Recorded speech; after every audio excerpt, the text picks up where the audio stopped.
Hello viewers, আসসালামু আলাইকুম। কেমন আছেন সবাই? আপনাদেরকে দেখাতে নিয়ে আসলাম কিছু কিছু ছেলে মানুষের মনের মধ্যে কিরকম প্যাচ থাকে। ঠিক এই জিলাপিটা যেভাবে পেঁচাচ্ছে, কিছু কিছু ছেলে মানুষের মনও এইভাবেই পেঁচানো। মানে মনের মধ্যে শুধু প্যাচ আর প্যাচ। তাই বলে আবার ভাইবেন না আপনাদের সবাইকে বলছি। আমি কিন্তু উল্লেখ করছি যে কিছু কিছু মানুষের মনে। দেখুন কি সুন্দর করে পেঁচাচ্ছে। এর ওপর এটা উল্টায় দিবে এবং উল্টানোর পরে ভাজা শেষে রসের মধ্যে চুবাবে।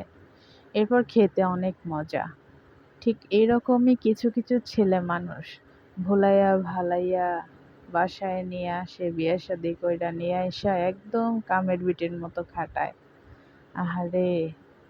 একদম জিলাপির যেরকম প্যাঁচ মনের মধ্যে ওইরকম প্যাঁচ নিয়ে আইসা খাটায়। তো কেমন লাগলো সবার কাছে অবশ্যই জানাবেন। ভালো লাগলে পাশে থাকবেন। আল্লাহ হাফেজ।